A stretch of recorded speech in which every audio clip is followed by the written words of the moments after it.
Hi friends, welcome back to a new video. അങ്ങനെ degree പ്രിലിംസിൻ്റെ second phase എക്സാമും കഴിഞ്ഞു അല്ലേ? ഇനി നമ്മളുടെ മുന്നിലുള്ള എക്സാം ASMന് വേണ്ടിയിട്ടുള്ളതാണ്. അപ്പോൾ ASMന് വേണ്ടിയിട്ട് ഫുള്ളി ഡെഡിക്കേറ്റഡ് ആയിട്ട് പഠിക്കേണ്ട ദിവസങ്ങളാണ് ഇനി നമ്മളുടെ മുന്നിലൂടെ പൊയ്ക്കൊണ്ടിരിക്കുന്നത്. ഇതുവരെയും നമ്മുടെ സ്റ്റഡി പ്ലാനിൽ ജോയിൻ ചെയ്ത് പഠിക്കാൻ പറ്റാത്തവർ അല്ലെങ്കിൽ പഠിച്ചു തുടങ്ങിയിട്ടില്ലാത്തവരും നമ്മളോടൊപ്പം ജോയിൻ ചെയ്തോളുക. നമുക്ക് പഠിച്ചു തുടങ്ങാം. നമ്മളുടെ സ്റ്റഡി പ്ലാൻ സ്റ്റാർട്ട് ചെയ്തിട്ട് 8 ഡേയ്സ് സക്സസ്ഫുൾ ആയിട്ട് കംപ്ലീറ്റ് ആയി അല്ലേ? ഇനി ഡേ 9 ആൻഡ് 10 എന്തൊക്കെ കാര്യങ്ങളാണ് നമ്മൾ പഠിക്കേണ്ടത്? അതിനു മുൻപ് തന്നെ നിങ്ങളുടെ പഠനത്തിൻ്റെ പ്രോഗ്രസ് എങ്ങനെയാണ്, നല്ല രീതിയിൽ കംപ്ലീറ്റ് ചെയ്ത് പോകാൻ പറ്റുന്നുണ്ടോ അറിയാം. കഴിഞ്ഞ ദിവസം ഡിഗ്രി പ്രിലിംസ് എക്സാമുമായി ബന്ധപ്പെട്ടിട്ട് നിങ്ങൾക്ക് ആ ഒരു ദിവസങ്ങളിൽ സ്റ്റഡി പ്ലാൻ കംപ്ലീറ്റ് ചെയ്യാൻ ടൈം കിട്ടിയിട്ടുണ്ടാവില്ല. ബാക്കി അത് വിട്ട് കഴിഞ്ഞാൽ അല്ലെങ്കിൽ അത് ഒഴിവാക്കിയാൽ ബാക്കിയുള്ള ദിവസങ്ങളിൽ ഇപ്പോൾ 8 ഡേയ്സ് നമ്മൾ കംപ്ലീറ്റ് ചെയ്തുല്ലോ, ബാക്കിയുള്ള ദിവസങ്ങളിൽ എങ്ങനെയാണ് നിങ്ങളുടെ പ്രോഗ്രസ് എന്നുള്ളത് കമൻറ്റ് ബോക്സിൽ രേഖപ്പെടുത്തി പോകണം കേട്ടോ. ഡേ 9 എന്തൊക്കെ കാര്യങ്ങളാണ് പഠിക്കേണ്ടതെന്ന് നോക്കാം. ആദ്യം എക്കണോമിക്സിൽ RBI റിസർവ് ബാങ്ക് ഓഫ് ഇന്ത്യയുമായി ബന്ധപ്പെട്ടിട്ടുള്ള കാര്യങ്ങളാണ് പഠിക്കേണ്ടത്.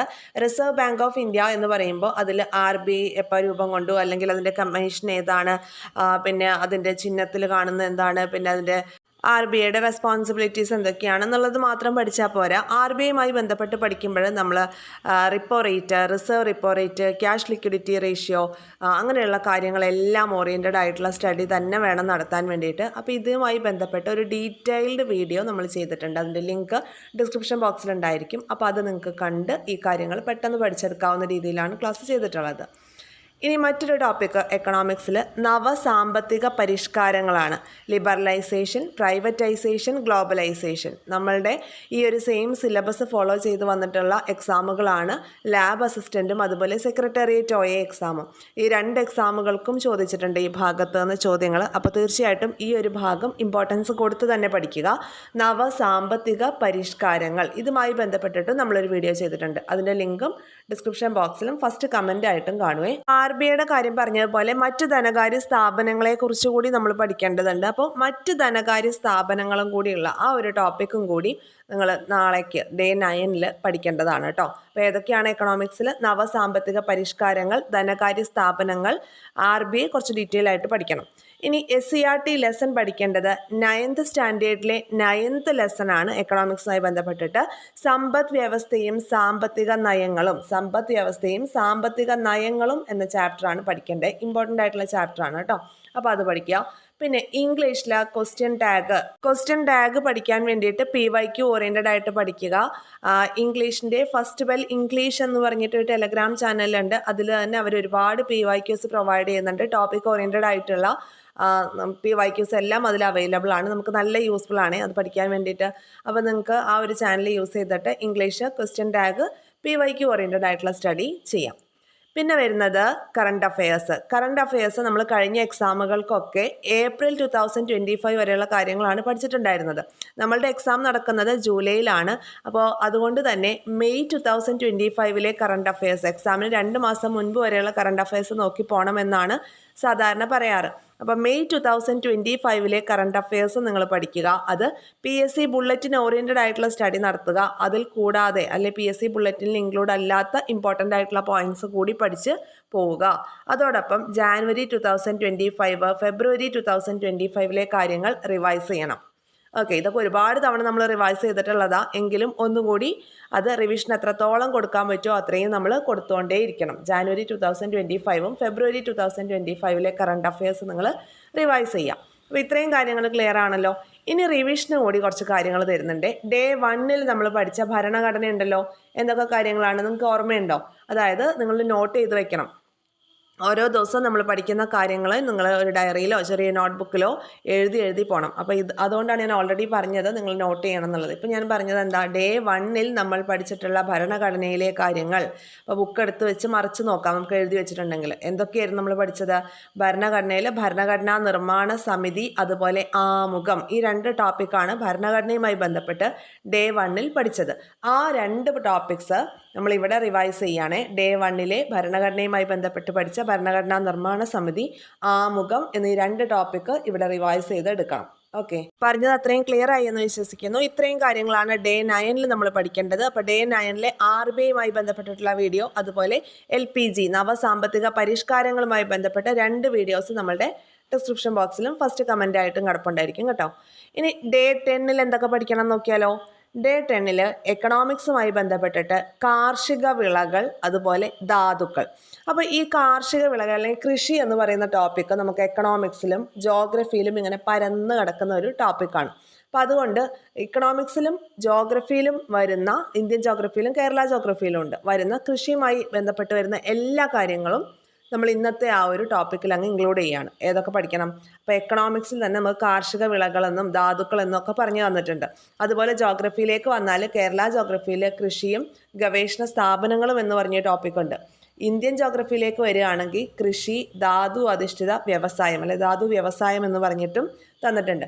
അപ്പോൾ ഇത്രയും കാര്യങ്ങൾ നിങ്ങൾ അങ്ങ് പരത്തി അങ്ങ് പഠിക്കുക. കൃഷിയുമായി ബന്ധപ്പെട്ട് നമ്മൾ റാങ്ക് ഫയലിലൊക്കെ നോക്കിയാൽ അങ്ങനെ ഒരുപാട് കാര്യങ്ങളുണ്ടായിരിക്കും. അപ്പോൾ ഇത്രയും കാര്യങ്ങൾ കവർ ചെയ്യുമ്പം എക്കണോമിക്സിലെ ടോപ്പിക്കുമായി, ജോഗ്രഫിയിൽ കേരള ജോഗ്രഫിയിലെ ടോപ്പിക്കുമായി, അതുപോലെ ഇന്ത്യൻ ജോഗ്രഫിയിലെ ടോപ്പിക്കുമായി. ക്ലിയർ ആയല്ലോ? അപ്പോൾ ഇത്രയും ഭാഗങ്ങൾ പഠിച്ചാൽ ഇതിൽ നിന്ന് ഏത് ചോദ്യം വന്നാലും, എക്കണോമിക്സിൻ്റെ ഭാഗത്തുനിന്ന് വന്നാലും നമുക്ക് എഴുതാം, ജോഗ്രഫിയിലെ ഭാഗത്ത് വന്നാലും എഴുതാം. അപ്പോൾ എക്കണോമിക്സിൽ നമ്മൾ പഠിക്കുമ്പം ഈ കാർഷിക വിളകളൊക്കെ പഠിക്കുമ്പോൾ അവരുടെ പ്രൊഡക്ഷനിൽ ഫസ്റ്റ് നിൽക്കുന്ന സ്റ്റേറ്റ് ഏതാണ്, അല്ലെങ്കിൽ ഫസ്റ്റ് നിൽക്കുന്ന ക്രോപ്പ് ഏതാണ്, ആ രീതിയിലുള്ള പഠനമൊക്കെ അവിടെ യൂസ്ഫുൾ ആയിരിക്കും കേട്ടോ. അങ്ങനെയുള്ള ചോദ്യങ്ങളൊക്കെ വന്നാലും നമുക്കത് പെട്ടെന്ന് എഴുതാനായിട്ട് സാധിക്കും. അപ്പോൾ അങ്ങനെ ആ എക്കണോമിക്സ്, ജോഗ്രഫി, ഇന്ത്യൻ ജോഗ്രഫിയിലും കൂടി വരുന്ന ഭാഗം കാർഷിക വിളകൾ, ധാതുക്കൾ, ഈ ഒരു ഭാഗം പഠിച്ചെടുക്കുക. അതേപോലെ ഇവിടെ കവർ ചെയ്യേണ്ട SCERT ലെസൺ എന്നത് ഇന്ത്യയുടെ സാമ്പത്തിക ഭൂമിശാസ്ത്രം. ഇന്ത്യയുടെ സാമ്പത്തിക ഭൂമിശാസ്ത്രം 10th സ്റ്റാൻഡേർഡിലെ 8th ലെസണാണ് ജോഗ്രഫിയിൽ. ഓക്കെ, ഇന്ത്യയുടെ സാമ്പത്തിക ഭൂമിശാസ്ത്രം എന്ന ടോപ്പിക്ക് പഠിക്കുക. അപ്പോൾ നമ്മുടെ ഈ കൃഷിയുമായി ബന്ധപ്പെട്ട കുറേ കാര്യങ്ങൾ അവിടെ വരുന്നുണ്ട്.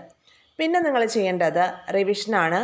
ഫ്രഞ്ച് വിപ്ലവം, പൗരത്വം, മൗലികാവകാശം, ലിസ്റ്റുകൾ. ഫ്രഞ്ച് വിപ്ലവം, പൗരത്വം, മൗലികാവകാശം, ലിസ്റ്റുകൾ, ഇത്രയും കാര്യങ്ങളാണ് റിവിഷൻ പോകേണ്ടത്. ഓക്കെ, ഇനി മാത്സിലേക്ക് വരാം. ലാഭവും നഷ്ടവും എന്ന ടോപ്പിക്ക് പഠിക്കണം. ലാഭവും നഷ്ടവും ഒരു ചെറിയൊരു കൺസെപ്റ്റ് പഠിച്ചാൽ വളരെ ഈസി ആയിട്ട് ചെയ്യാൻ പറ്റുന്ന ഒരു കാര്യമാണ് ഈ ഒരു ടോപ്പിക്ക്, ലാഭവും നഷ്ടവും. ജെറിൻ സാറിൻ്റെ ട്രിക്ടേൺ എന്ന ഒരു ടെലഗ്രാം ചാനലും അതുപോലെ യൂട്യൂബ് ചാനലും ഫോളോ ചെയ്യുക. അതിൽ 1-2 ക്ലാസ്സുകൾ ചെയ്ത് കഴിയുമ്പോൾ തന്നെ നമുക്ക് അതിൻ്റെ ഒരു ഐഡിയ വരുവേ. അപ്പോൾ നമുക്ക് ഈസി ആയിട്ട് ഈ ലാഭവും നഷ്ടവും എന്നുള്ളത് കവർ ചെയ്യാനായിട്ട് പറ്റും. ഇനി മലയാളത്തിൽ ഒറ്റപ്പദം എന്നുള്ള ടോപ്പിക്കാണ് പഠിക്കേണ്ടത്. PYQ ഓറിയൻറ്റഡ് ആയിട്ട് ഫസ്റ്റ് ബെൽ മലയാളം എന്ന ടെലഗ്രാം ചാനൽ നിങ്ങൾ യൂസ് ചെയ്ത് നോക്കൂ. ഞാൻ നിങ്ങൾക്ക് സജസ്റ്റ് ചെയ്ത് തരാണ്.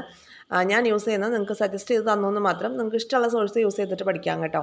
ഇനിയിപ്പോൾ നമ്മൾ ഈ പറയുന്ന വീഡിയോ കമൻറ്റ് ബോക്സിൽ പിൻ ചെയ്ത് വെച്ചിട്ടുണ്ട്, കണ്ടോളൂ എന്ന് പറയുമ്പോൾ നിർബന്ധിക്കുകയല്ല. നിങ്ങളുടെ ഇഷ്ടത്തിനുള്ള സോഴ്സുകൾ നിങ്ങൾക്ക് യൂസ് ചെയ്യാം. റിവിഷന് വേണ്ടി ഉപയോഗിക്കുമ്പോൾ ഇതുവരെ ഉപയോഗിച്ച സോഴ്സ് അല്ലാതെ പുതിയൊരു സോഴ്സ് ഉപയോഗിക്കാനായിട്ട് ശ്രമിച്ചാൽ കൂടുതൽ നല്ലതാണ്. കാരണം ഇതുവരെ നമ്മൾ ഉപയോഗിച്ച സോഴ്സിൽ നമുക്ക് അറിയാം ഏതൊക്കെ പോയിൻ്റാണ് ഉള്ളതെന്ന്. അതുകൂടാതെ ഒരു ന്യൂ പോയിൻ്റ് അല്ലെങ്കിൽ ഒരു അഡീഷണൽ പോയിൻ്റ് കിട്ടണമെങ്കിൽ നമ്മളൊരു പുതിയ സോഴ്സ് ഉപയോഗിച്ചാൽ അത് നല്ലതായിരിക്കും. അപ്പോൾ ഇത്രയും കാര്യങ്ങളാണ് ഡേ 10. അപ്പോൾ ഡേ 10 നിങ്ങൾ നോക്കുമ്പോൾ കുറച്ച് ടോപ്പിക്കുള്ളൂ എന്ന് തോന്നും. കാരണം ഈ കൃഷി എന്ന് പറയുന്നത് വലിയൊരു ടോപ്പിക്കാണ്. ഓക്കെ, കൃഷിയുമായി ബന്ധപ്പെട്ടിട്ട് അതിൻ്റെ വിളകൾ, അതിൻ്റെ പ്രൊഡക്ഷൻ, അതിന് വേണ്ടുന്ന മണ്ണ്, പിന്നെ അതുപോലെ ഏത് ഭാഗത്താണ് കൃഷി ചെയ്യുന്നത്, കാർഷിക വിളകൾ, വളങ്ങൾ, പിന്നെ ധാതു വ്യവസായവുമായി ബന്ധപ്പെട്ടിട്ടും ഒരുപാട് കാര്യങ്ങൾ നമുക്ക് പഠിക്കാനുണ്ട്. ഓക്കെ, ഓരോ ക്രോപ്പിൻ്റെ പ്രൊഡക്ഷനിൽ വരുന്ന സ്റ്റേറ്റ് ഫസ്റ്റ് ഏതാണ്, അതുപോലെ ക്രോപ്പ് ഇന്ത്യയിൽ തന്നെ ഏറ്റവും കൂടുതൽ കൾട്ടിവേറ്റ് ചെയ്യുന്ന ക്രോപ്സ് ഏതാണ്, അതിൻ്റെ സ്പെഷ്യാലിറ്റീസ് എന്തൊക്കെയാണ്, അതിനെന്തോരം മഴ വേണം, വെയിൽ വേണം, ആ രീതിയിലുള്ള കാര്യങ്ങളൊക്കെ നമുക്ക് പഠിക്കാനുണ്ട്. അതിൽ കുറേ കാര്യങ്ങളാണ് ഈ SCERT ലെസണിൽ കവർ ചെയ്ത് പോകുന്നത്. അതുകൂടാതെ നമ്മൾ പഠിക്കണം. അപ്പോൾ അതൊരു വലിയ ടോപ്പിക് ആയതുകൊണ്ടാണ് ഡേ 10 ഇത്രയും കാര്യങ്ങൾ കൊണ്ട് ഉൾക്കൊള്ളിച്ച് നിർത്തിയിരിക്കുന്നത്. ക്ലിയർ ആയല്ലോ?